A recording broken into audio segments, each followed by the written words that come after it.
We are live.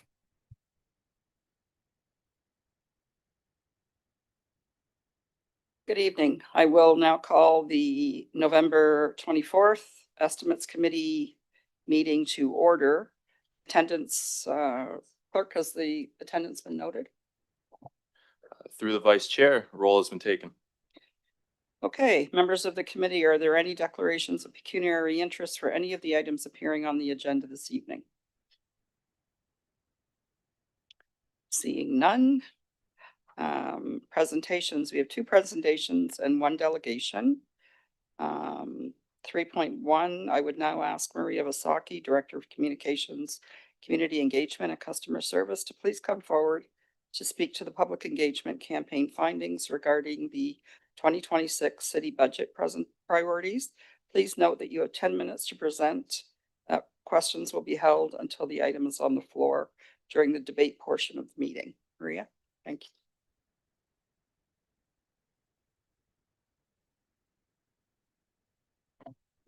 Thank you, Madam Chair. Good evening, everyone. As Councillor Hunt said, I'm Maria Vasaki. I'm the Director of Communications, Community Engagement and Customer Service. And today I'll be walking you through the key findings from the city's 2026 budget public engagement campaign. So this presentation summarizes what we heard from residents who participated in this year's campaign, the priorities that they identified, and how that feedback compares year over year with the 2025 results. So what we heard this year was very consistent with what we heard last year. Transit and infrastructure improvements remain the #1 priority with participants, especially road repairs, traffic flow, and this year we heard more about construction and the timing of construction. Support for vulnerable residents continues to matter, but it has become more polarized, which is a change from last year. So this year we saw responses in that category appearing at both the top and bottom of the rankings. And while we made it very clear in the survey more than once that healthcare is a provincial responsibility, it still came up frequently in the open-ended feedback, especially the need for a new hospital, more doctors, and better access to medical testing.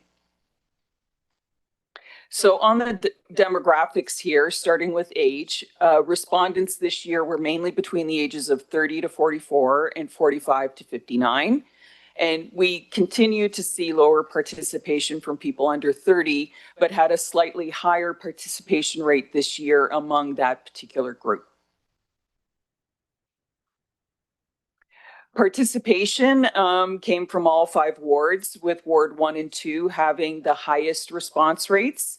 But overall, you can see from the distribution that it was healthy and balanced across the city. Most respondents have lived in Brantford for more than 10 years, indicating that their feedback often reflects their lived experience, their personal lived experience as it relates to infrastructure, transportation, and how they view service levels from the city.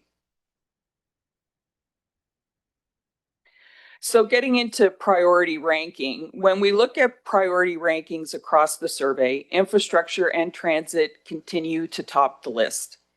The year-over-year changes compared to 2025 were modest, meaning residents' priorities remained pretty stable. At the same time, we did see this year that there is growing frustration with construction and congestion, especially in West Brant, which showed up strongly in the open-ended comments. Across both years, looking at funding support trends, residents generally support maintaining or increasing funding for most services.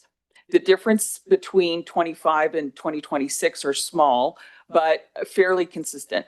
Social services, arts and culture, and environmental initiatives continue to be the areas most selected for keeping funding at the same rate or reducing.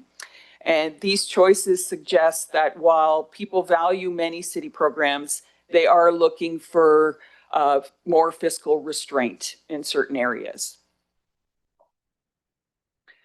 As it relates to property taxes, most residents do not support a tax increase to fund additional services. And this remains steady between 2025 and 2026. The proportion of people who are unsure also stayed relatively stable. Here we're looking at which services residents felt should receive less funding. And the patterns in 2026 are almost identical to last year. Again, environmental initiatives, social services, and arts and culture continue to be the top 3 areas identified for not increasing funding. And this reflects a desire from some residents for the city to focus more heavily on core services such as roads, transit, and public safety. So looking at shifts from 2025 to 2026, we do see a few clear trends.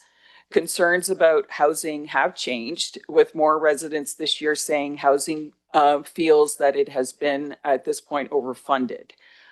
People express stronger expectations for financial restraint overall, and at the same time, frustration around traffic, construction, and growth pressures have increased.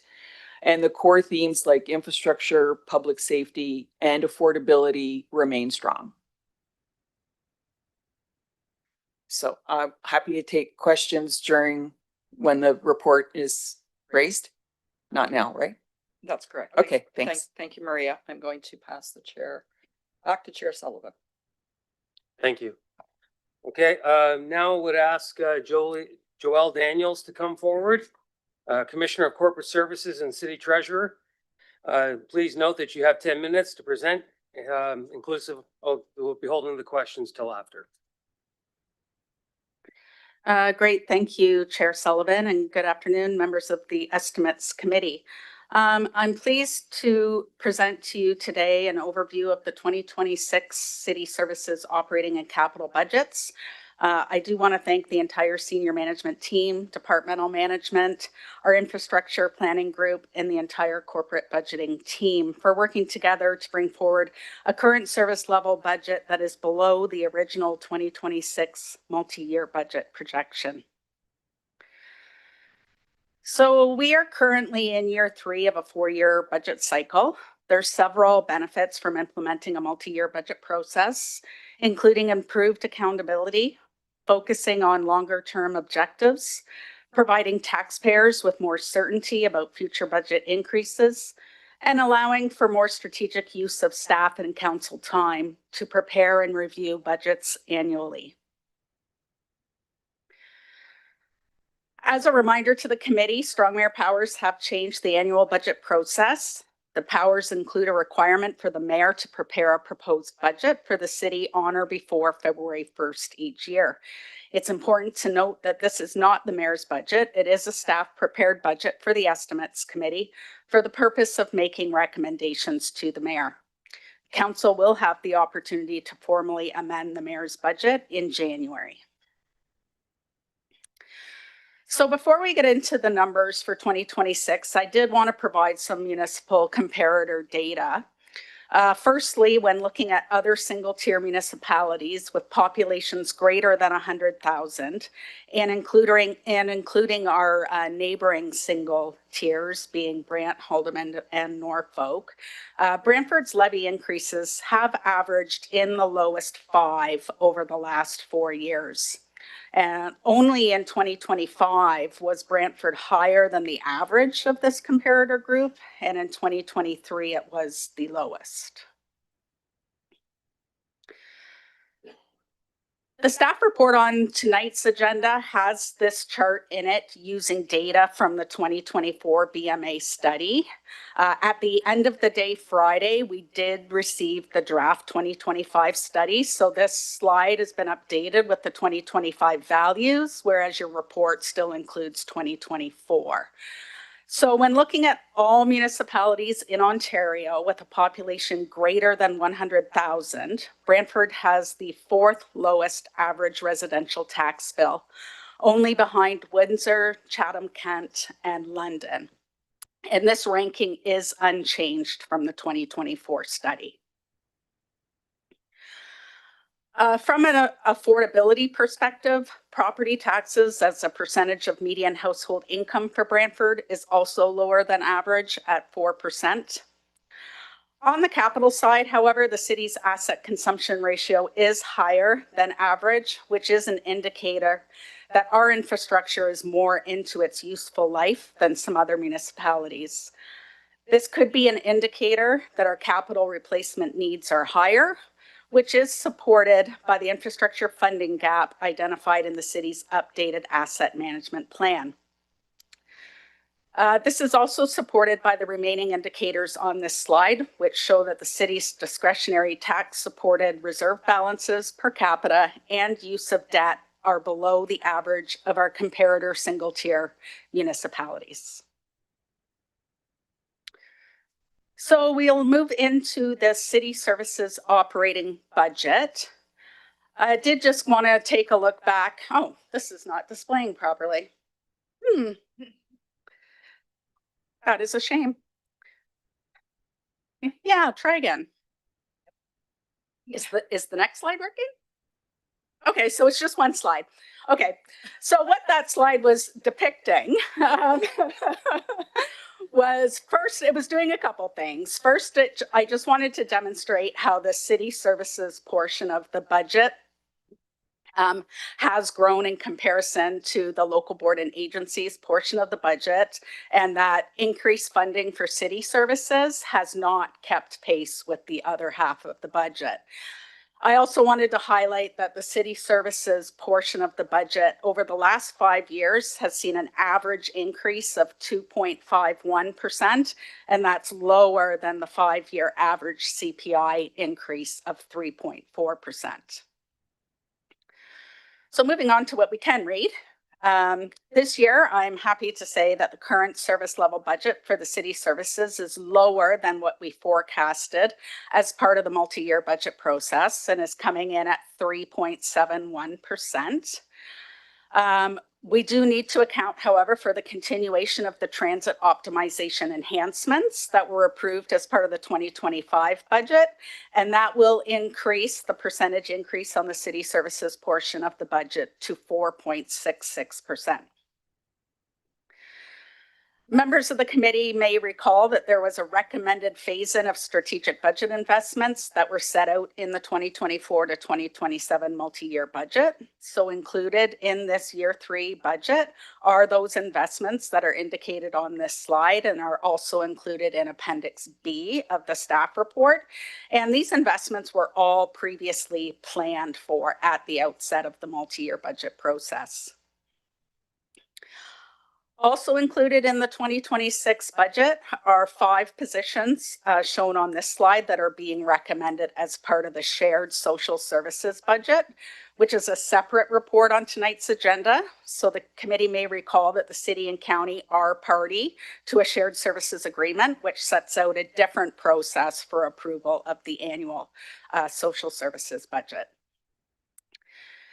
And then finally, as part of the transit enhancements approved during the 2025 budget process, over 1.3 million is being invested in the 2026 operating budget to annualize phase 1 of the transit optimization plan and begin implementation of phase 2. All in, the investments noted on these previous slides would mean an increase of 4.66% on the city services portion of the budget and would result in an increase of $10.04 a month on the average residential tax bill. During the review process for the 26 budget, staff also identified new budget investments and service enhancements that were not planned for at the outset of the budget process. These investments have not been included in the base budget tonight, but are being presented separately for the committee's consideration. If all of these were to be approved, it would result in an additional 0.51% or $1.10 per month on the average residential tax bill. Moving quickly into the capital budget, as in previous years, the capital budget is experiencing significant financial pressures and affordability does remain a concern. There has been many changes to the multi-year capital budget in order to be able to deliver a funded program for 2026. So the construction price index has increased over 50% since 2020. And reserve contributions have remained relatively static over this time. To begin starting addressing the funding constraints, the multi-year budget did include a provision for 0.25% capital levy annually. That is included in the 2026 budget. So the revised 2026 capital budget for the city services portion of the budget totals over 165 million. And any of those project deferrals that were necessary to deliver an affordable program have been outlined in the staff report.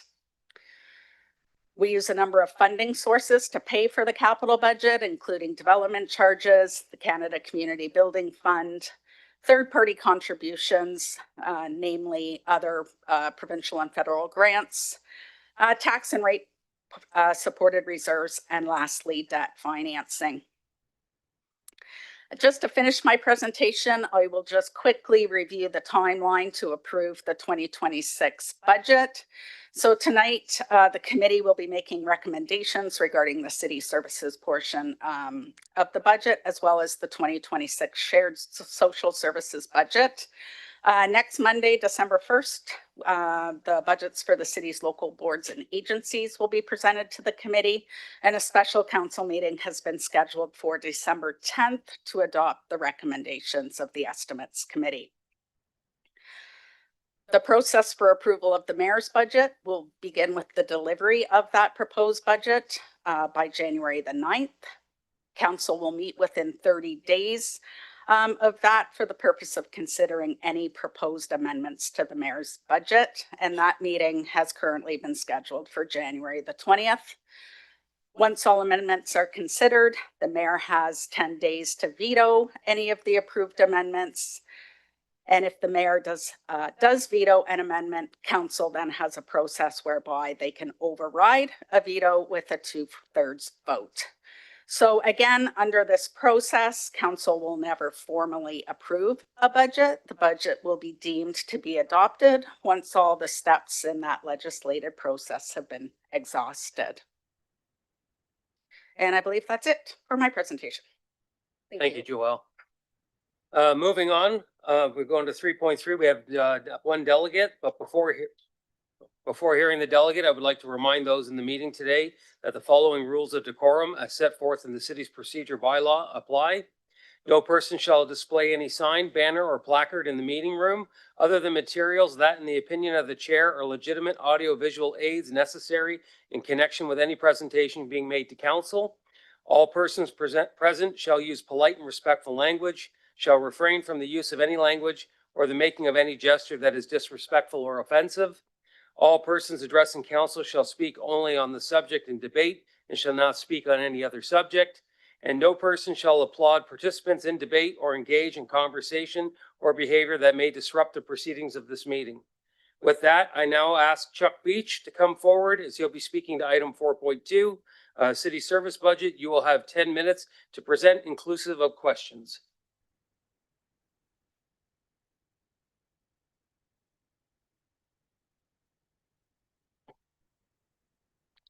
Well, first of all, thank you for allowing me to come this evening. I appreciate the opportunity.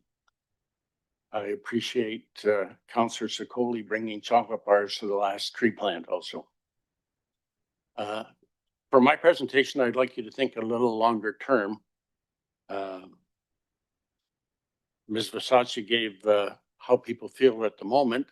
My presentation is more about long term.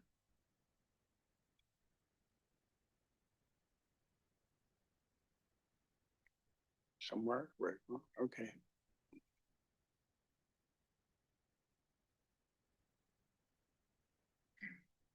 All right. Okay, my presentation consists of two parts, climate change, part 1 and 2, and the tree canopy goal. So in some jurisdictions right now, political opinion seems to be against the issue or not raising the importance of climate change. And often there are economic reasons for that. Recently, Brantford lost the two main drivers of the climate change action plan. One left in May and the other left in July. My understanding is that you'll be hiring somebody shortly. My concern is that there's no champion reminding council of the commitments to climate change action plan. And there we go in 2020. This year we were actually supposed to be redoing that. And you might recall that your emissions, fleet number 1 and buildings number 2. So my first ask tonight is please remember the city's of Brantford's commitment to the climate change action plan in the upcoming budget.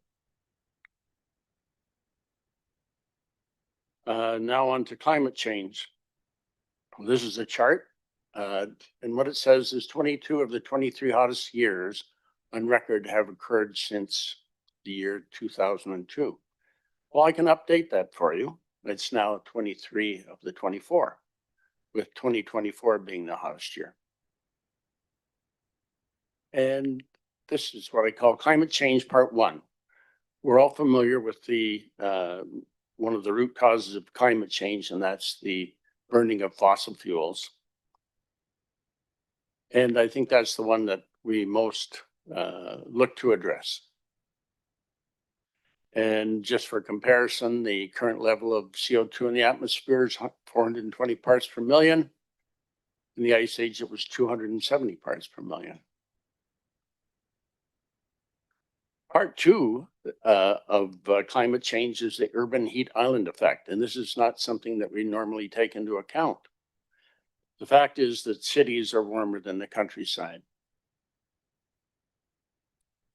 And why is that? The solar radiations come down, it hits the buildings, and it also hits the green surfaces. And what happens when it hits the buildings? It warms up. Dark surfaces such as asphalt roads and parking lots and roofing materials absorb the sun's radiation and convert it to heat. Green plants, on the other hand, metabolize it to make more green plants. And then you have reflective surfaces like snow that reflect the sunlight back into the atmosphere. It's just a matter of color. Now here's where the rubber hits the road. There was a report in February of 2024. It's carried in the expositor, and what it said is Brantford's going to be one of the 10 hottest cities in the country in the future. And that was the report from the Intact Center at the University of Waterloo. So why is Brantford in the top 10? Hardscaping, the way we have built in the past and the way we build today. Our geography, where we're located, and a lack of trees. This is North Warden Paris. It's an older subdivision. Please compare the greenscaping to the hardscaping. That's Watts Pond Road. You're creating an urban heat island. Henderson survey, please compare the greenscaping to the hardscaping. And this is in West Brant and how we build today. We are creating heat islands. I did an experiment with my heat gun. On July 6th, 12:30, the outside temperature was 32. I took the temperature of the asphalt outside of Dufferin Park and the sidewalk. Then I went under the tree. Quite a difference. I decided to go to Costco. You can see the temperature is 49.9 when the ambient temperature was 32 because of the solar radiation heating the asphalt. I didn't want to be biased. So I went to Walmart. Same sort of result. Almost over a 15-degree centigrade difference. That's the urban heat island effect. Now, not to be lost, the smartest of the self-proclaimed smartest man in the world wants to paint the border wall black to stop the climbers.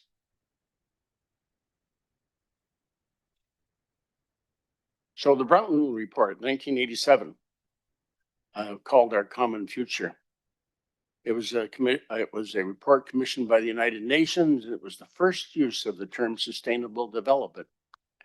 And when I read it, my takeaway is, if your actions impact the environment negatively, do something to minimize the impact and something equivalent to benefit the environment. Here's what some people are doing. In BC, they had a heat dome in 2021 that 619 people died, so they are giving out free air conditioners. LA's new reflective surfaces, they're painting the roads white.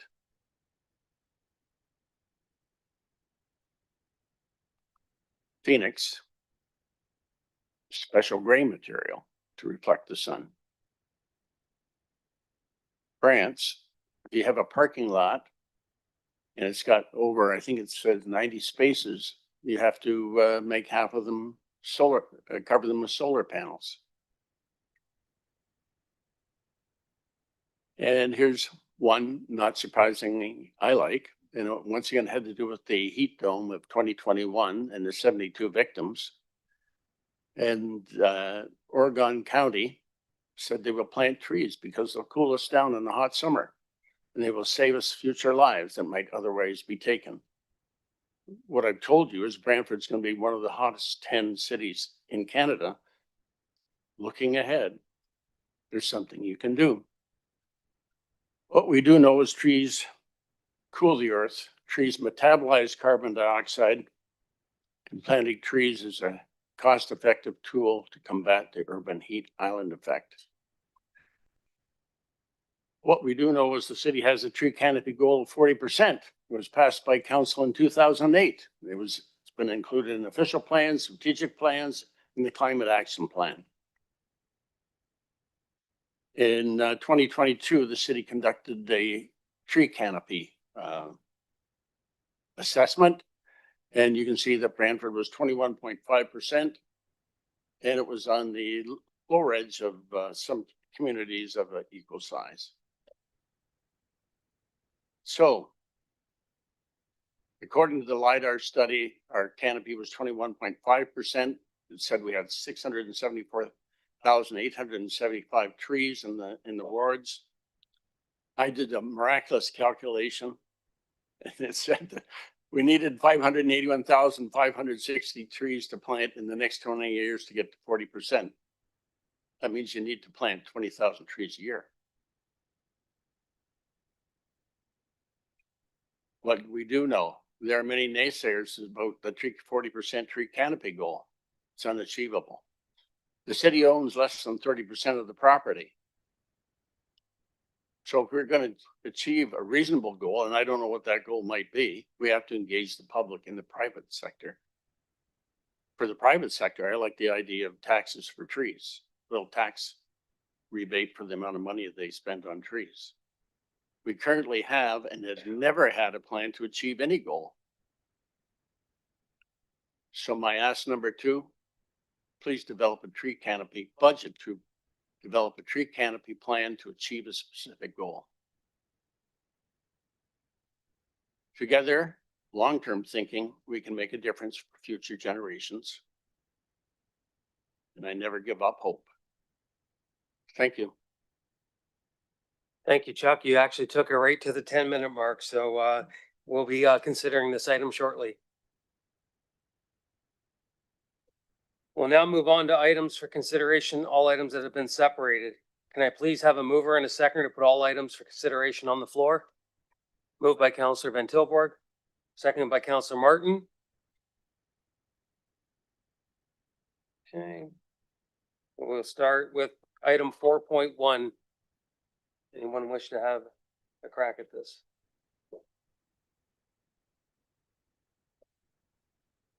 Guess not. All right, okay, we'll now call the vote on item 4.1.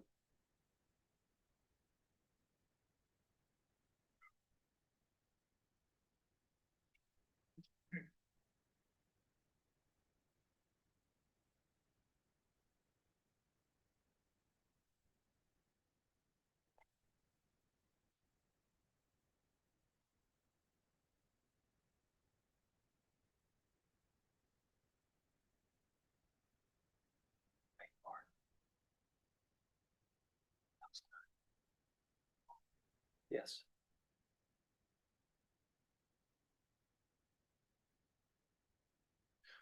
The motion carries on a recorded vote of 11-0. All those in favor, Mayor Davis, Councilors Sullivan, Celeste McCreary, Carpenter Van Tilburg, Sicoli Caputo, Martin, Hunt, and Samwell. Moving on to item 4.2. Is there any discussion with this item? Council Martin. Thank you, Mr. Chairman. A question through the staff. Section 9.7.6 of the report is about the snow clearing on city trails and paths. And in the expenses, it lists snow removal equipment rental. Do we know what the cost to purchase that equipment would be instead of renting it?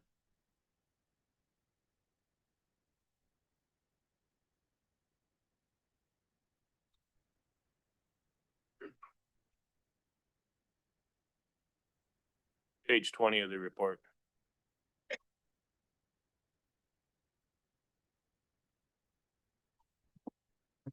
Thank you. Good evening, everyone. Shane Pepper, Fleet Manager. The approximate cost of a trail or sidewalk machine for snow clearing with attachments would be about $250,000. Okay, and how many are we renting for the 20,000? That would be one. 20, okay. Okay, my other question is Appendix C says we need 12 transit operators for the new plan. Do we really need 12? I mean, are we changing things that much? Through you, Mr. Chair, Mike Spicer, Director of Fleet and Transit. That was part of the optimization report. That's part of the two-way service and the amount of buses that are needed for phase 2. How many buses are you adding to the road? 9.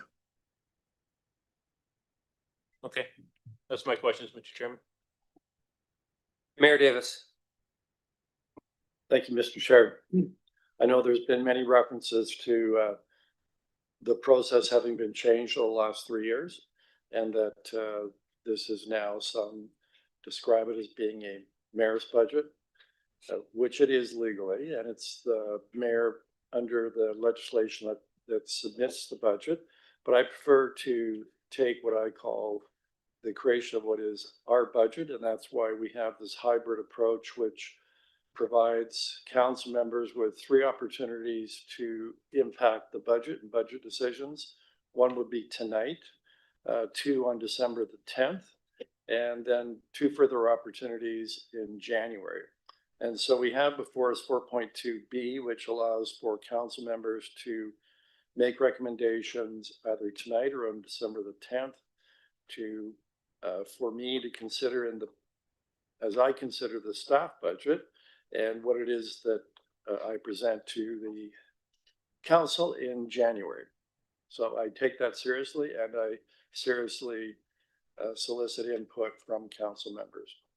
So I have some specific questions, and following off Councillor Mart's question through you to Mr. Spicer, I see some different figures in the reports regarding the additional incremental cost of the transit enhancements for 2026.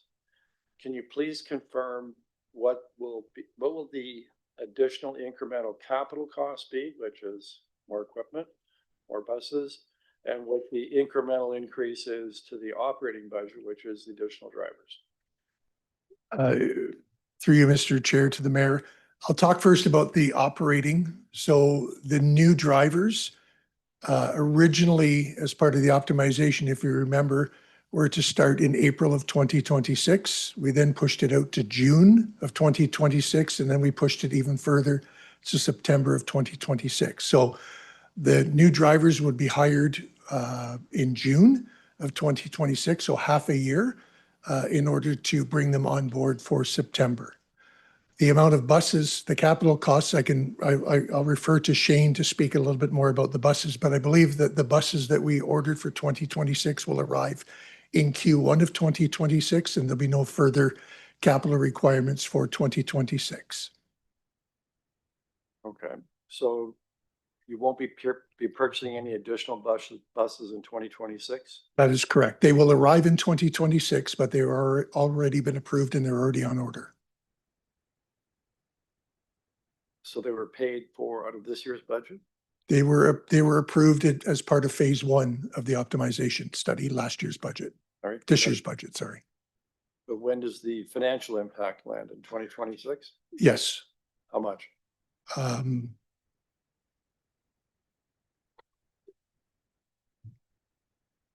Through the chair, about 13 million.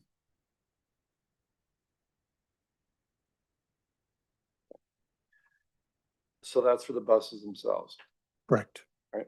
And so what is the additional amount that we're going to be spending in 2026 on buses that we wouldn't otherwise have spent? There will be no further procurements of buses in 2026. Right. What about the operating cost? The additional operating costs For the buses or for the operation? drivers, I'm sorry? for the drivers? You just give me a second. I'll go back, grab my computer so I can give you the correct number.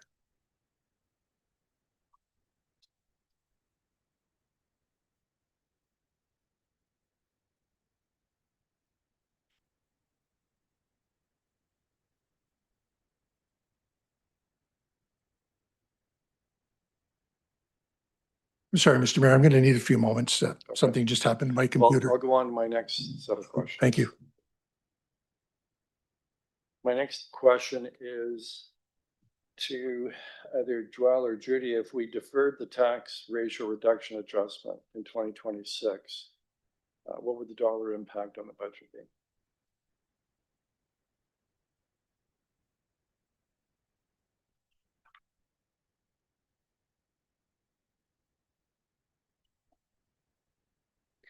Through the chair to Mayor Davis, that would result in $20.67 annually. That's per taxpayer. Correct. How much gross?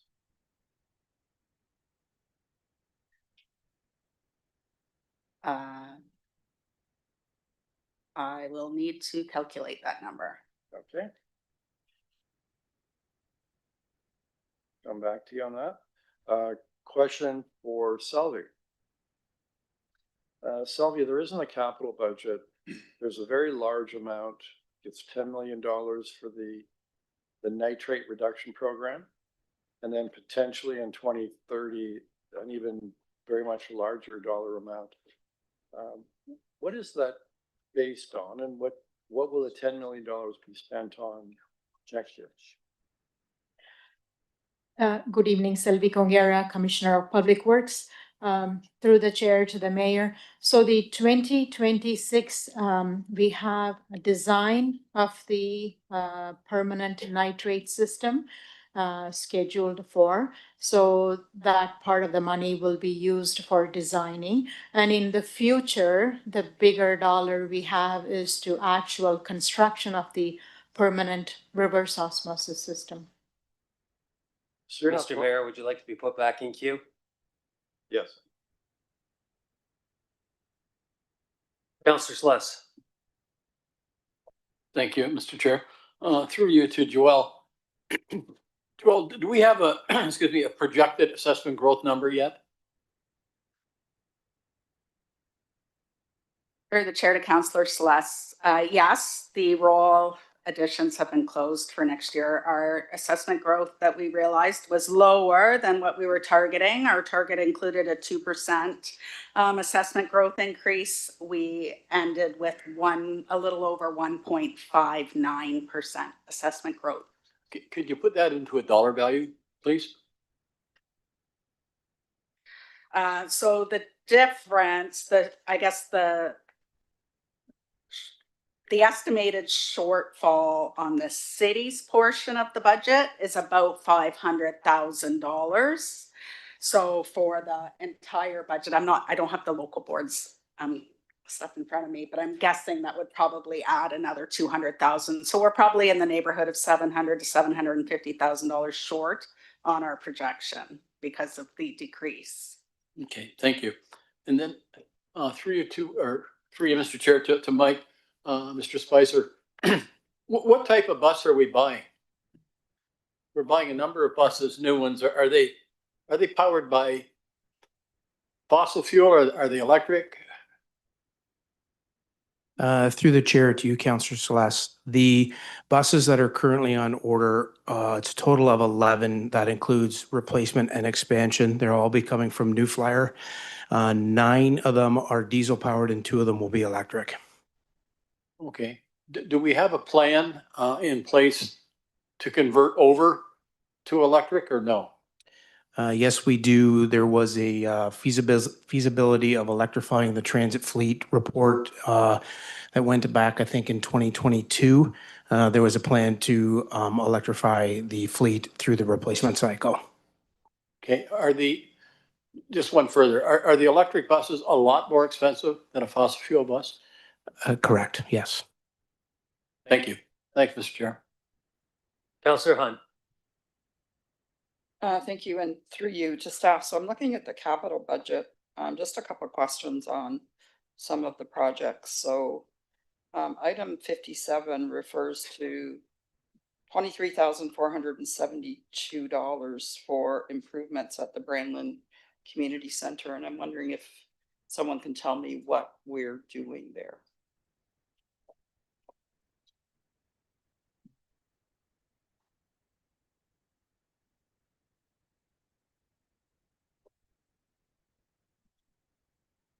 Through the chair, Robin Knuckleput, Director of Facilities and Procurement. The amount is going to be associated with exterior windows and masonry. I'm sorry, I didn't hear that. The value associated with the Brandland capital improvements is associated with the exterior window replacement and masonry. And is that our portion, so 1/3, or are we absorbing the entire cost? No, that's correct. That's the city's portion of 1/3. The city's portion. Okay, thank you. And then one other question, I guess this is for Selby. The Project 61, which is the Lorne Bridge rehabilitation. I don't know if it's a typo, but it says we approved $1.1 million and the project is $11.6 million. Is that an actual figure? Through you, Chair, I'll have Jen respond to the question. She has the details.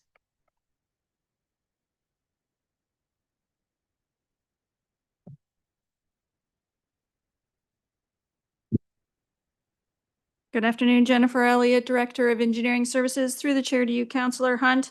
If I'm correct, this was Project 61, which is the Lorne Bridge Rehabilitation Project. That's correct. Thank you. So the dollar value that we have in the 2026 budget is for construction or rehabilitation of the bridge. And is there a reason that the approved budget was 1.1 in it, or is that? Oh, no, yep, through the chair to you, Councillor Hunt, the 1.1 million, that was prior approved for the design portion. So to have the design consultant on board, do the strength testing, do all of the design for the rehabilitation, which stemmed the construction estimate, which is the $11.6 million. Okay, now I understand. Thank you, John. You're welcome. Councillor Van Tilburg. Thank you, Chair. In the capital budgets item 127, the Wayne Gretzky Sports Center, the improvements is doors. What doors is this in referring? For $100,000.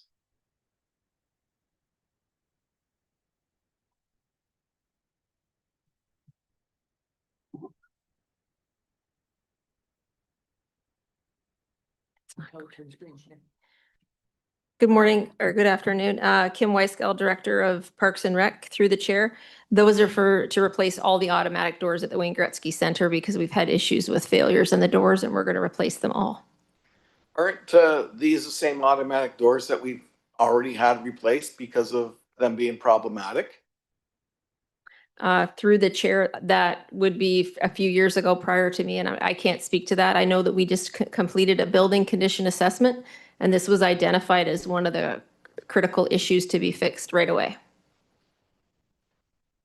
Is there, can we get information on the past money spent on those automatic doors? Because I'm sure we've spent a significant amount of money, and I'd like to know, you know, how much time has elapsed, and if there's any guarantees or anything on the doors, and what that if there's any in the future when we're putting these doors in.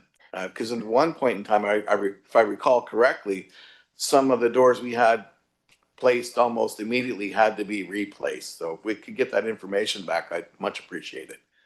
Through the chair, I'll gather that information for you.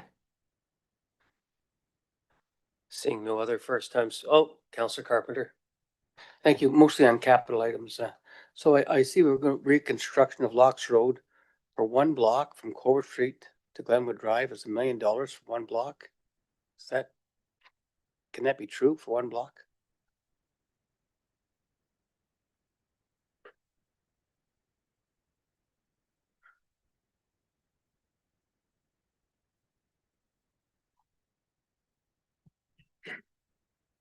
Through the chair to you, Councillor Carpenter. I do believe so. Yes, if you could point me to the line item of Locks Road.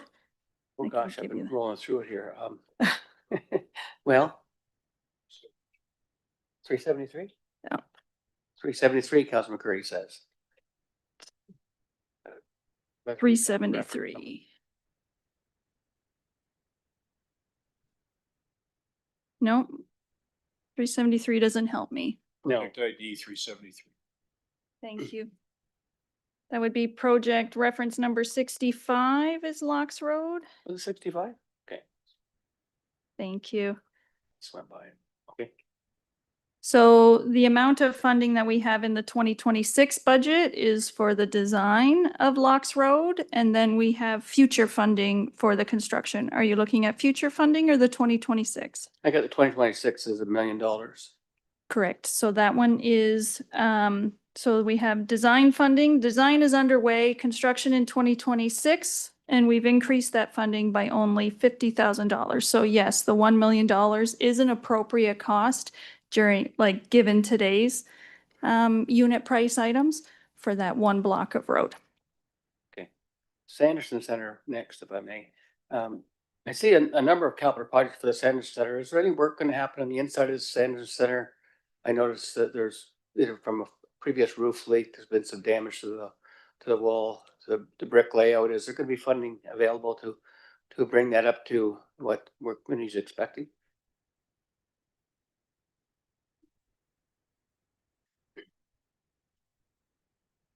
I didn't see an actual line item in there, or I saw line items for other things, but I'm wondering if there's some of the capital costs when it says repairs include that. Through the chair, Councillor, the water damage that occurred in the auditorium will be picked up this summer.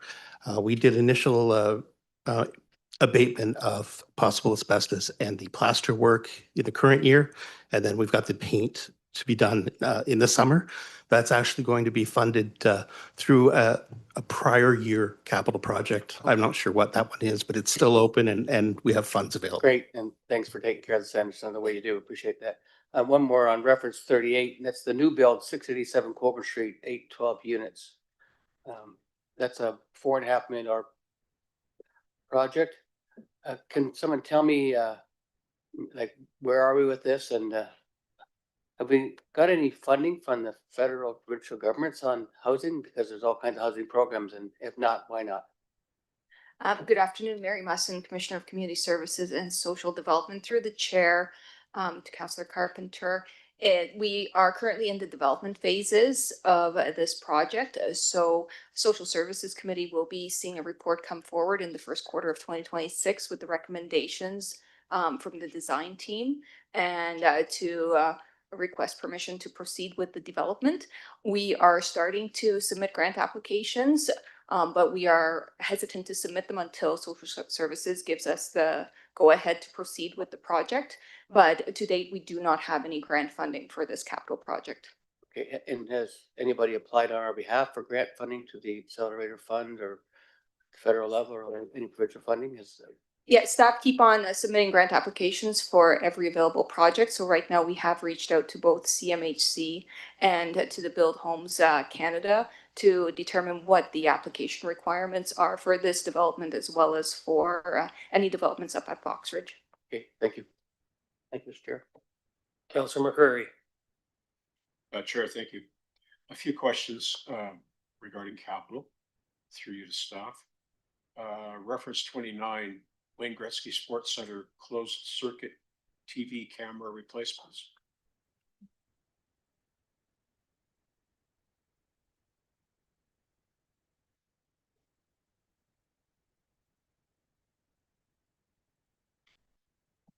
Through the chair, Kim Weisgeld, Director of Parks and Rec. We have this capital project going through to have cameras installed in 2026. We're working jointly with Dave Weidrich's group. We've had some vandalism and some security issues that this will rectify. That's $550,000. Correct. That's a lot of cameras. Yes, they're very expensive. And then by the time you do the runs through the building, it's very expensive. Cost of using human beings to provide that work would be considerably more. So currently we are actually hired 2 permanent security guards in the last 3 weeks. We're working jointly with the school boards because we've had so many issues with vandalism and issues with students throughout the building and a lot of issues. So we're working with Dave's group and we have 2 full-time staff and that's trying to mitigate some of the issues there. Has that in the interim resulted in a prohibition of entry by high school students? Through the chair, high school students are now only for a short term as a trial, only being allowed in the Gretzky Center if they are there for a point of business, whether they're skating or swimming or there for a purpose, not to be loitering and causing damage throughout the facility. What about lunching? Do we have our restaurant open during lunches daily? Through the chair, it's only open when there's tournaments, not through the daily course of the day as of yet, but it will be retendered next year. So hopefully. Okay.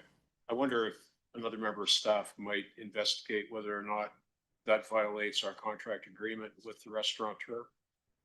Don't expect an answer tonight, but if we could perhaps answer that question and put it in an email, at least to Councillor Martin and I. Okay, thank you. So that was Gretzky. Don't go away, Kim. I think I have another Gretzky question. Landscaping. 195,000. Could you speak to the scope of that work?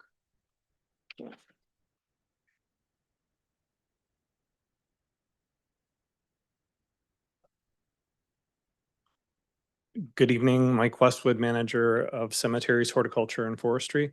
The scope of that work includes design as well as the actual replacement and tear out of the existing. And that's planned for 2 years. It's like a 2-year project. What areas specifically, Mike? The whole front and the area along the north behind the residences. So when you say front, are you speaking about the project that was funded by SC Johnson? It would probably include at least design for that portion. Have we approached donors for that project yet? We have not. Okay, so that may mitigate some of this cost if we're able to recover some of that money through donations.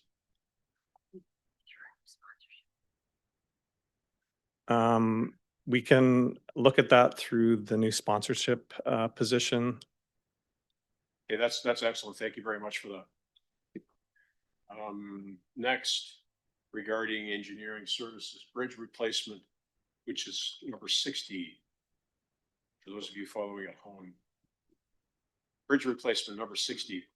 Immediate repair needs, various bridges. Would that happen to include the long orphaned Drummond Street pedestrian crossing? Through the chair to you, Councillor McCreary, just give me one quick second to pull up my notes from the bridge replacement project. But generally the numbers, if it's number 60, which is the immediate needs bridge rehabilitation line item, that generally covers from our regulated OSIM reports where it comes through and it shows, it identifies maintenance issues and some minor rehabilitation. That is in that documentation. That's what gets put through on Drummond Street. So right now there's actually a project that identifies Drummond Street. And it is in our maintenance category of our bridge replacements. So it is identified, it is coming in, but that is not the one that has been earmarked for 2026. So there is a plan to do something with the Drummond Street pedestrian crossing? That is correct. It just jogged my memory. So we do have that in the budget and we are trying to coordinate that with the Mohawk Lake District Plan. Any of the upgrades that have to get done at Murray, Mohawk and Greenwich as well, it would be fed into that project. And is that currently in our capital plan at some point? It is in the capital plan. However, it's not in this multi-year budget. So it's. Councilor McCreary, would you like a second opportunity? I do have one more question. Mayor Davis, your second opportunity. I believe Joelle has an answer to your question. I'd like to get Mr. Spicer up first. Mr. Spicer, I found the references in the report at page 45. There's reference to the significant investment for public transit in the 2026 budget, amount of $1,347,250. Then at page 58, there's reference to 12 drivers and the cost being $694,649. So is the cost of the drivers included in the $1,347,250, or is that just capital? Though the 1.3 is the net number. So the staff and other operating expenses were $3.3 million, less 1.1 in revenues, and I'm just rounding off, plus an additional 242,000 that was pre-approved to bring us to a 1.9 investment required. And then we did one-time use of a contingency reserve to bring that number down to 1.347250. But the 1.3, that represents the total cost, including capital and operating. Yeah. Correct. The capital investment of the 1.9 was already approved. So that's for 2 buses for 2027, but we do need to order them in 2026. Okay. All right. Thanks, Mike. To Joelle, the tax ratio reduction. Yes, through the chair to Mayor Davis. So the total dollar value of the shift to the residential class as a result of ratio reduction for 2026 would be a little over $737,000. Okay. Then I have a question for Selby, and that was in reference to number 91, which is the nitrate. So I just would like to better understand what is it we're getting for the $10 million this year? Through you. Seems pretty high, but just for environmental assessment. Through you, Chair, to our mayor. So the $10 million in 2026 is for the design of the permanent reverse osmosis system. So the project cost for construction, as it is shown in 2030, is $125 million. So we're starting the design of the project in 2026. This is the cost for design of the permanent reverse osmosis system. And is that design based on a desire to treat 100% of the water? Or Uh, only enough of the water to make sure we have the nitrate levels less than what they should be? Through the chair, it is to treat, you're right, Mr. Mayor, to treat all the water and also throughout the year.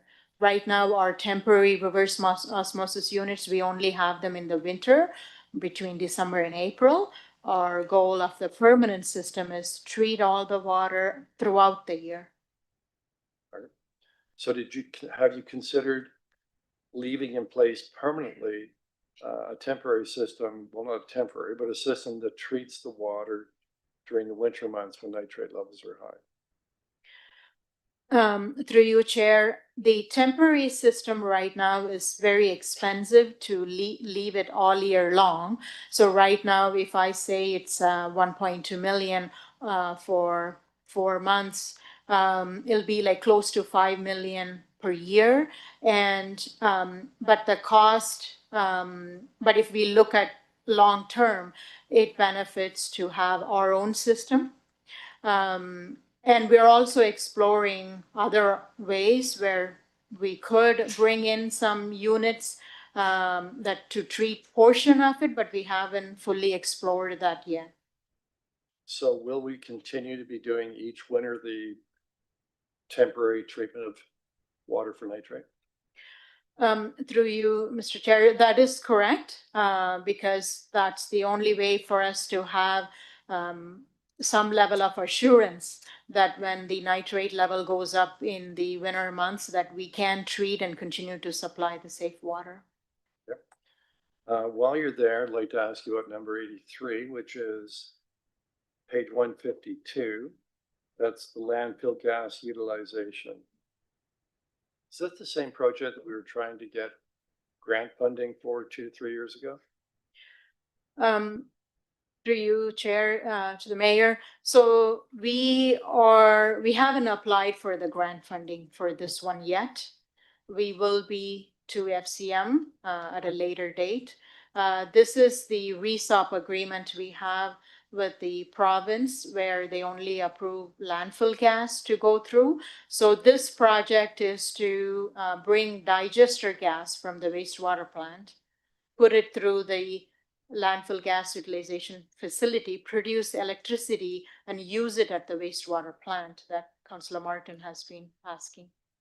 Right, so we've talked a lot about that in the past, but do we know for certain that ISO will allow us to generate electricity using the methane from the sanitary treatment facility? Through you, Chair, or the Mayor, is that ISO verbally did confirm that they will allow, as long as the landfill gas portion is the only portion of the electricity that they have to pay.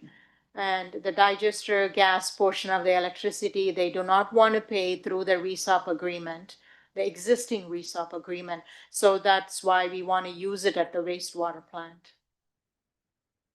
Okay. So you'll be using it to generate power for the wastewater treatment plant?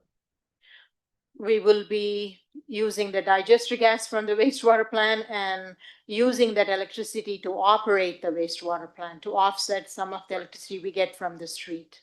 Right, so that means we'll be buying less power from. That's correct. Okay. I have a question. I guess probably Kim will have to answer this. Wozinski. It's Civic Center, 131. Operational mechanical system replacement. $550,000. Okay, which number is that? Okay. Through the chair, can you repeat your question? Yeah, so it's in reference to that, it's reference 131.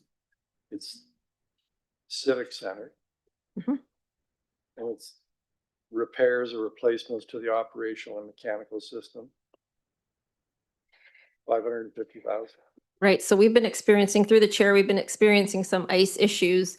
And in order to keep the cooling system functioning optimally for hockey, skating, we've had to do some adjustments, and we need to do this through the building condition assessment. We need to do this upgrade. It's not for, we need to do it now before we even have the SEC. We need to get that up and working so that it's comfortable for people in the building as well as to maintain the appropriate ice. So is this maintenance and repairs to the HVAC or is it to the ice making system? I believe it's to the refrigeration plant. But we're also working on some other options to change the flow of the air so that the people at the both ends of the rink don't experience excessive coldness, because we've had some issues with complaints. Right. The problem is you're having to keep the building too cold because the ice making system isn't efficient enough. Correct. Right. And it also makes it difficult to be able to turn over the Civic Center between different types of events. Through the chair, yes. And then we have loss of rental income and accommodation for certain groups because we can't actually accommodate them because we can't turn the ice over quick enough. And so are you replacing the ice making system or is it to maintain and upgrade it? It's maintain and upgrade. I think 3 minutes. 1 minute left? No problem. So my next question, thank you, Kim, is regarding the strategic budget investments at page 57.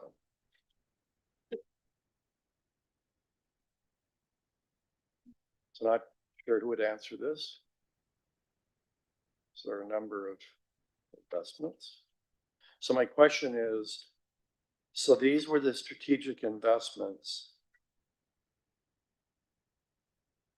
that were considered when during the first year of the multi-year budgeting process, I think 2023. This list was prepared at that time. Is that correct?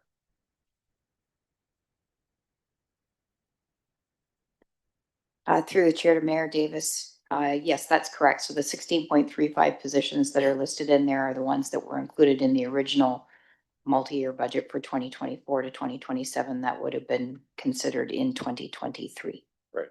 So we're now 2 years later and into a third budget year. Has the senior management team taken a serious look at this to determine whether or not these positions are still required? Through the chair, yes, the senior management team reviewed all of the asks that are on here to ensure that the timing, the exact positions were still needed and agreed that they were still required at this time. Right. Okay, now your time is up. Okay. Councilor McCreary. Chair, thank you. I see you mastered the new timing device very nicely. My next question relates to stormwater, projects number 78 and number 81. Through you to staff.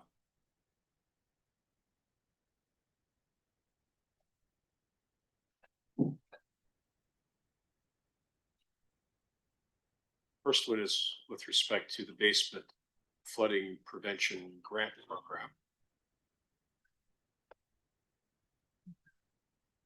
And that will enable residents to receive assistance in terms of providing mechanical work in their property. Through your chair to the councillor, that's correct, councillor. And that, so once this is approved, there'll be a public notification and people can apply. It's an ongoing program, Councillor McCreary, so this is an annual funding to keep the program going. Okay, so the program, outward looking, people can see that the program is still in place. That's correct, councillor. Okay, good job. The next question relates to closed circuit TV sewer inspection program.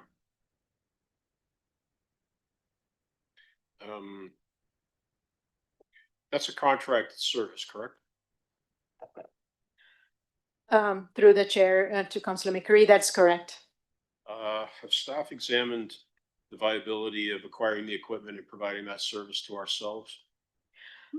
Through the chair to Councillor McCreary, that's correct, councillor. So we did look into acquiring and doing our own versus doing the contractor services. It was economical to use contractor services, so we've been continuing with that.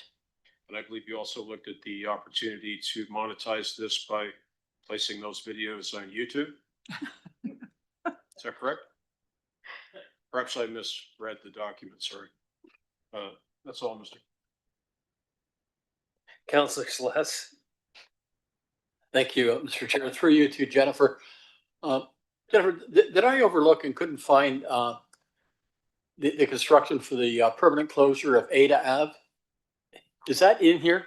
So through the chair to you, Councillor Celeste, that was approved throughout the year from Finance Committee with additional funds through the surplus. That's my apologies for putting that in quotations. But so yes, we did already receive additional funding for that project. It has gone through design. I believe it's just about to be sent to purchasing and in which to be out for tender for early next year construction. So that'll be early spring. We're hoping for early next spring, yes, depending on staff ability. But yes, it is set for 2026 construction. Thank you. You're welcome. Counselor Carpenter. Thank you. I want to go to page 213 of the report for our tax collector. Am I reading this right that in last year our arrears were about 3%? This year they're in the area of 15%?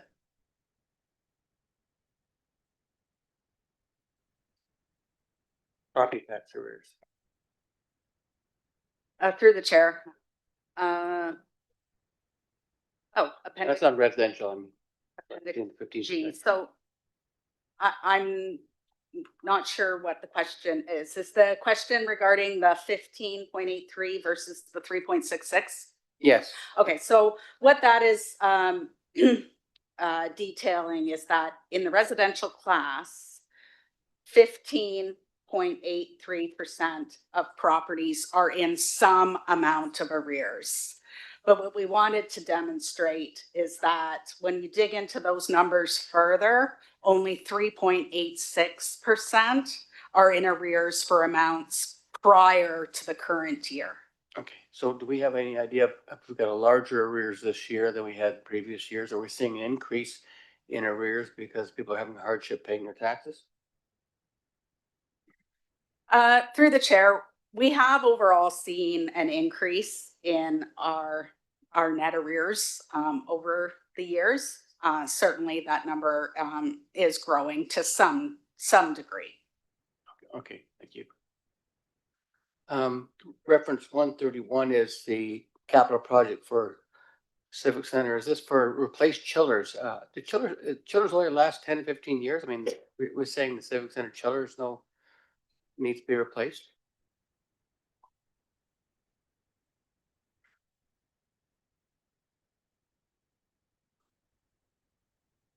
Number 131.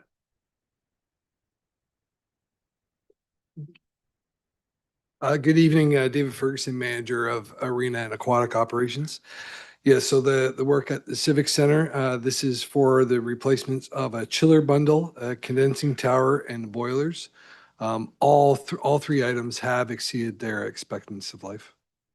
Okay, and item, since you're on, already up there, reference 120 is the street light upgrades. Well, you won't be on this one, will you? And LEDs. When does this project complete where we converted everything to LED? See, we got 330,000 for this year. I will have to defer that to Mr. Jacklin, but he's not in the room at the moment. Right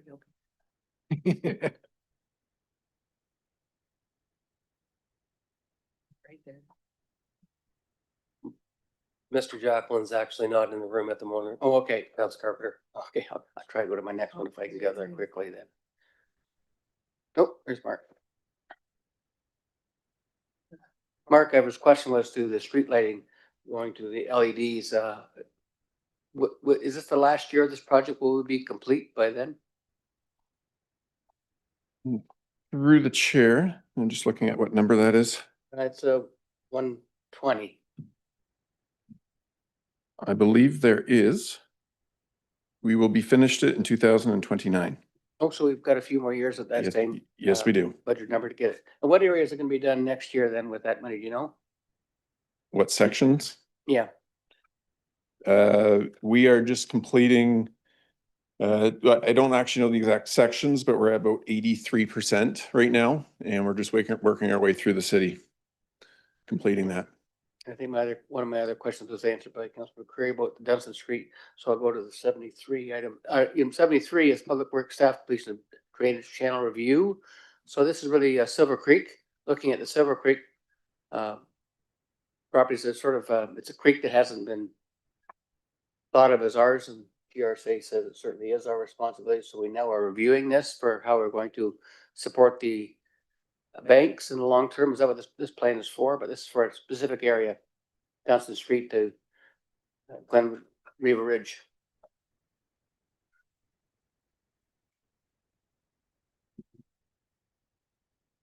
Through the chair to you, Councillor Carpenter. Yes. So project reference number 73, drainage channel improvements. That is, we have some additional design funding coming in for the 3 identified areas that came out of the study, which is the Dunstan Reach, the Riva Ridge, and then there's also the small portion of Glenwood Drive. So is the intent in the future to follow the rest of Silver Creek as it goes through those subdivisions for long-term maintenance plan?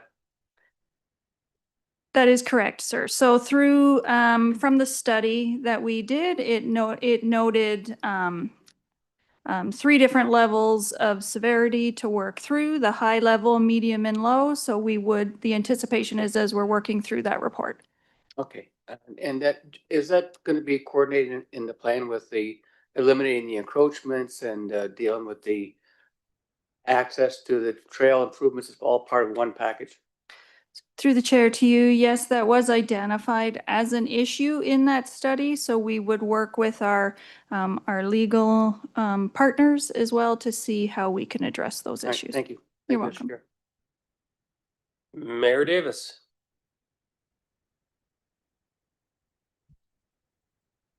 I was asking questions about strategic budget investments. Before I get into any more specific questions about that, certainly over the last 3 years, the growth of AI has changed many workplaces. I know here at the City of Brantford, I think we discourage the use of AI. Have we considered, or are we in the process of considering what the impact of the adoption of adopting AI to some degree where appropriate, and 2, how that might impact how we do business here at the city and how that might impact our budget? Because that's one question. Have we begun to grapple with the impact of AI and the potential beneficial impact of AI on the organization?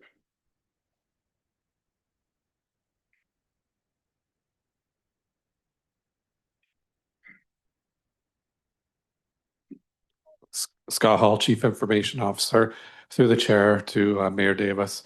Yes, AI is a critical part. We use it in our infrastructure today to help monitor what's going on in our environment, from traffic within our environment. It's learning our environment on a continuous basis, so that when something out of the norm happens, it detects and alerts us so that we can go and investigate.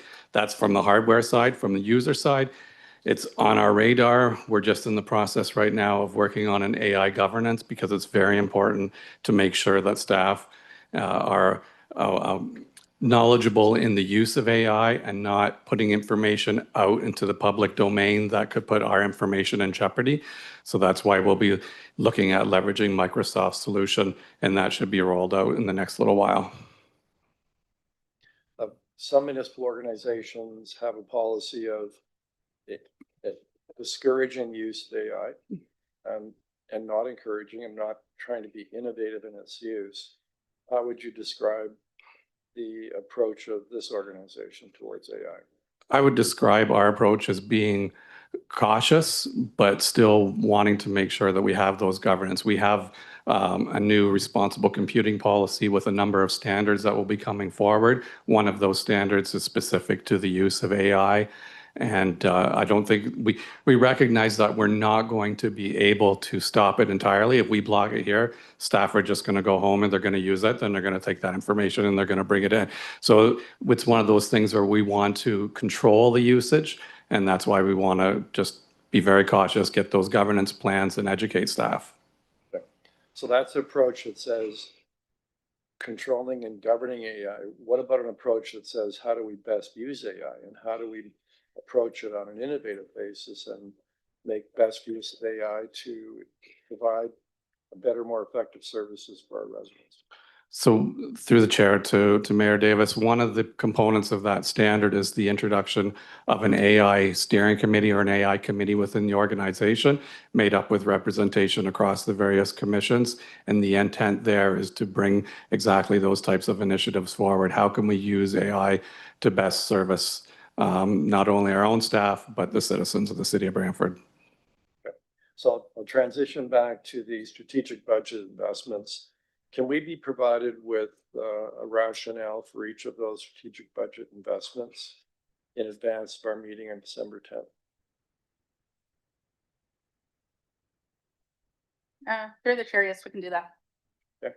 And in reference to the question that Councillor Carpenter asked, I've been concerned about that as well. I've been told there's a municipality in the GTA where the arrears are approaching 25 to 30%. I won't name the municipality. Can you give us the data on tax arrears from the past 2 years?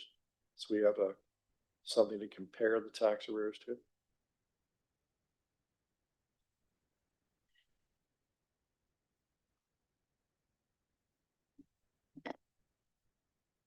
Through the chair to Mayor Davis, I'm just looking into the BMA study because we did just get it late on Friday. So are you just talking Brantford or how we're comparing to other municipalities?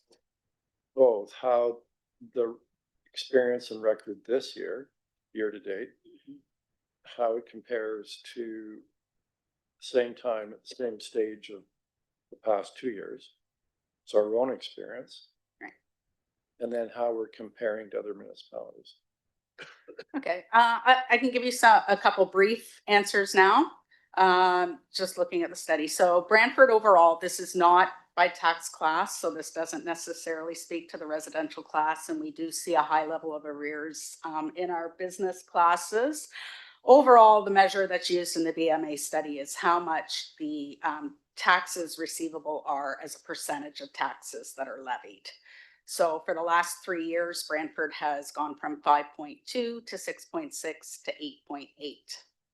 So that's from 22, 23, 24, which is the most recent information available in the BMA study.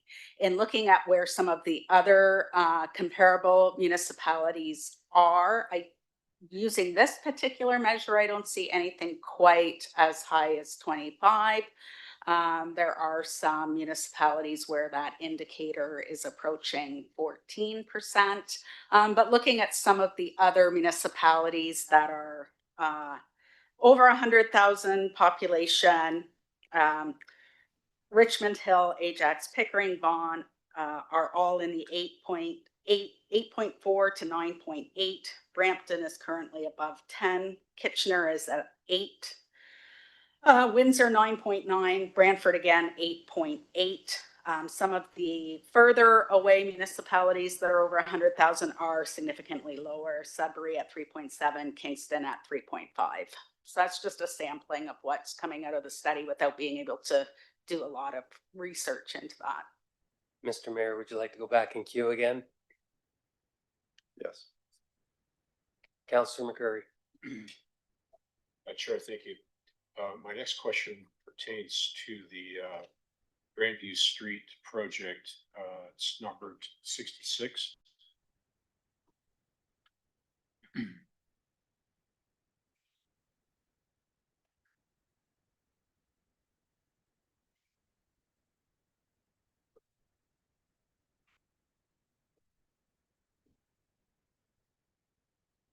Jennifer, this capital account does not include giving Grandview Street a complete urban profile. So we don't have curb gutter. So through the chair to you, Councillor McCreary. So this dollar value that you see in the 2026 budget is for the design component. So it is going to be a road, storm, and wastewater project. So it will be a full reconstruction as what is required.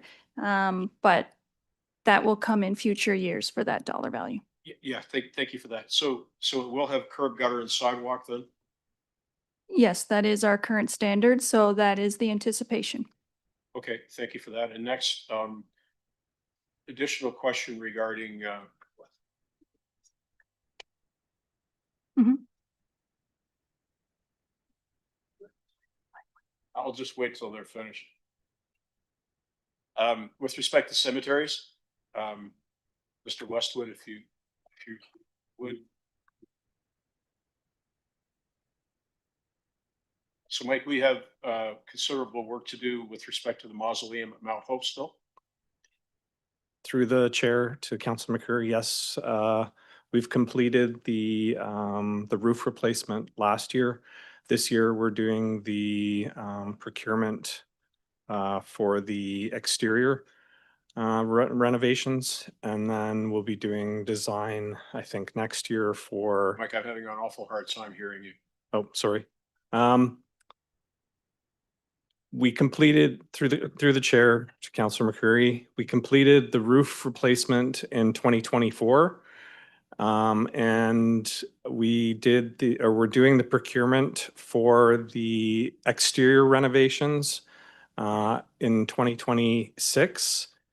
And we're doing the procurement again for the interior renovations, I think in 2026 as well. And that still receives visitors, doesn't it? It receives a few visitors. Yeah. And they have keys. Correct. Yeah. Are there any vacancies?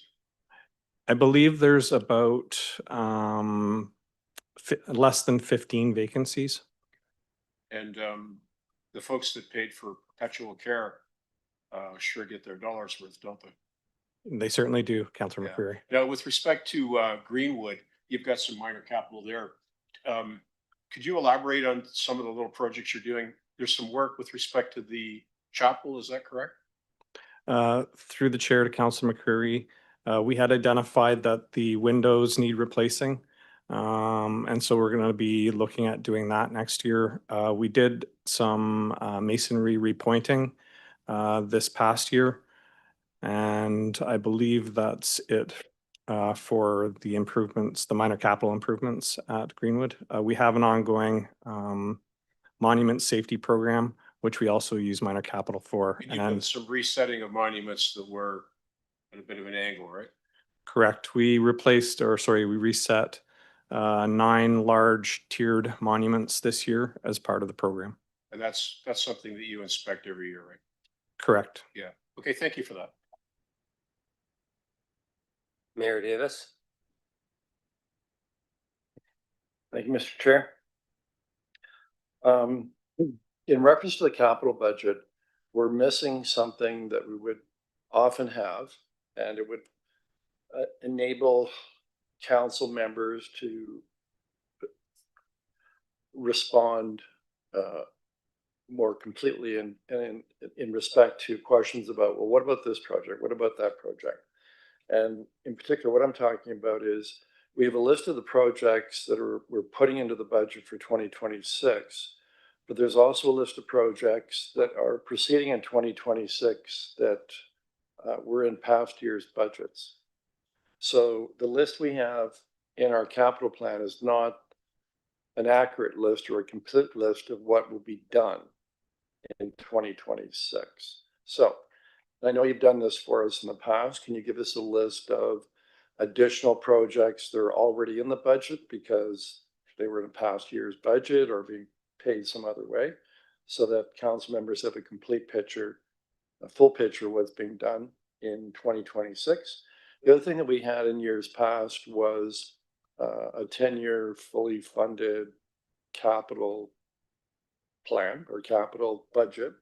And I realize with the multi-year budget, we don't do that anymore, but can we be given, are you able to give us a capital plan?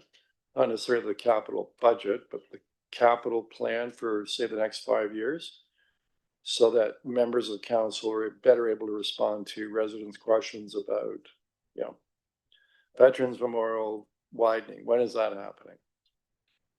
Can that be done? Through the chair, we could certainly provide council with a list of planned projects for the next 5 years. So when I say planned, I mean have been identified through various master plans that the city has undertaken. Whether at the end of the day, we would be able to fund all of those in the timing where it's needed, that's highly unlikely, but we could provide a list of identified projects. Thank you. I think that would be helpful. Now I have a different question for Jennifer, and it has to do with the condition of our roads. We saw in the budget survey that one of residents' top concerns is the condition, it's traffic congestion, but it's also the condition of our roads. And in particular, I can think of, say, West Street. West Street is, in certain sections of West Street, it's pretty rough traveling along West Street. So my question to you is, as the city engineer, are you content with the road resurfacing budget? And if we were to make any significant impact so that residents could see that there are more roads being resurfaced or reconditioned than what they've seen in the past, how much more should we spend? Through the chair to you, Mayor Davis, that is quite an enormous question. So first I can start with the condition of the roadway. So from my perspective, so the city of Brantford, we range in between from a pavement condition index, we range between a 64 to a 67, which is the higher range of fare for the city's streets. And that, again, keep in mind, that is more than over 500 kilometers worth of roadway. So if you look at other cities, other larger cities do sit down near the 60 range of a PCI. So some of our consultants are greatly impressed with our level and that we've been able to maintain it and make it better. So even with the given funding that we have, we are doing a very good job. If you're looking at it from the amount of roads that are getting resurfaced, yes, that is greatly reduced in the last few years due to inflation. So where we used to be able to do about 7 kilometers of roads for resurfacing, we're now sitting about 4.5 kilometers of roads each year, sorry. So again, like, costs are increasing across the entire construction industry. So more money would always be wonderful. It would always be welcomed. However, the trick is we need to balance it between other projects, meaning road, sewer, water main infrastructure projects. So where that underground is secure, then yes, we should be doing the roadway on top. So we need to balance that from our funding that we have as well as the need. So we do have an extremely robust asset management system and GIS system that identifies those roadways that should be done. Also, as some of our roadways are getting larger, the cost for that gets larger. So this year in 2026, it was identified and requested that Easton Road get resurfaced. However, given that that's an industrial road, we're going to need to increase the base, the granular base of the roadway. So that increased those costs. I mean, where we could do Easton Road, which is running over $2 million, we could potentially do 5 or 6 more residential roads. We need to find that balance. Does that answer the very large question that you had? I thought you did a great job of a mammoth question. Yes. And giving it to us in a digestible format. But Mhm. here's a question for you. So you said in past years, in maintaining a reasonably high rating, we were doing about 7 kilometers of road per year. Does that include both the road resurfacing and the full upgrade and rebuild? No, so through the chair to you, Mayor Davis, that is just the road resurfacing projects. So also adding into that increase in our PCI is our full rehabilitation projects as well, because we're putting a smoother surface back on that road. Right, but we do often resurface roads without doing a full rebuild.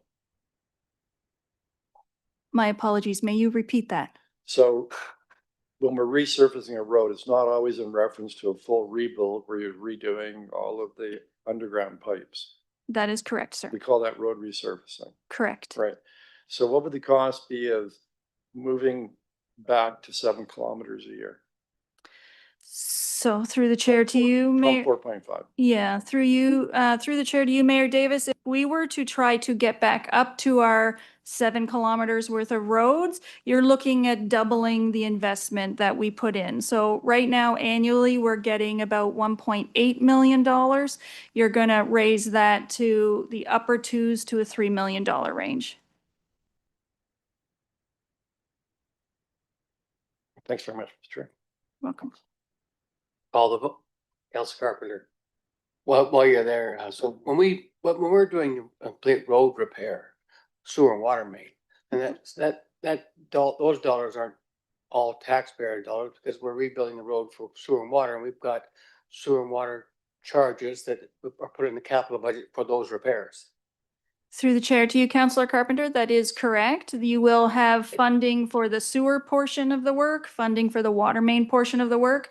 However, if we need to improve the stormwater or the road surface, that all comes from the roads reserves, which is your tax base. And so every time you have to do usually the sanitary and the water, the storm needs to be rebuilt at the same time would be while you're down there. That is correct. Okay, thank you. You're welcome. All right, we'll call the vote.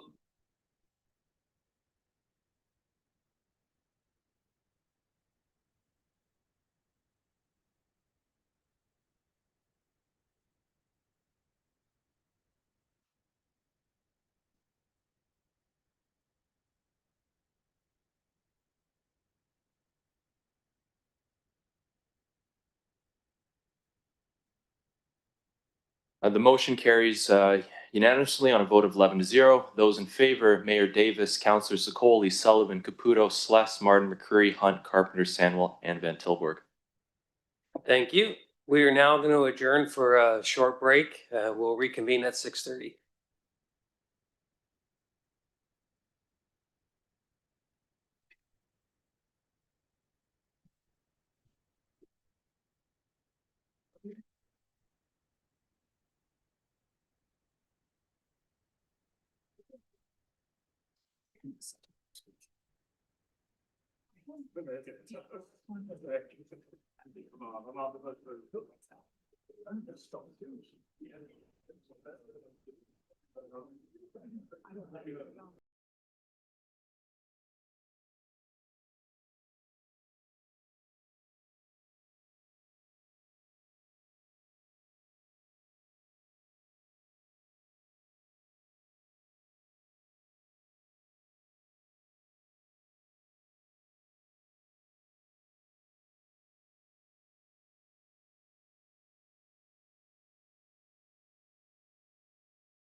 Okay, we're gonna call estimates committee back into order. We're gonna move on now to item 4.3. Shared social services budget approval. Any discussion? Counselor Hunt? Thank you. And through you to staff, I'm looking at the 2026 capital budget and there's a line item 002205, sorry. It says Trillium Way balcony doors and windows, $285,000. Correct me if I'm wrong, did we not just open that in the summer? Good afternoon through the chair. There's two buildings at the Trillium Way property. One is 170 Trillium Way. That is the building that these capital repairs are slated for. That is an older building that we received through the download. 174 Trillium Way is the building that opened in August, and there are no repairs scheduled for that building. Thank you for that. I wasn't aware that we had I just thought it was the brand new one. Thank you. Not seeing anyone else. We'll call the vote.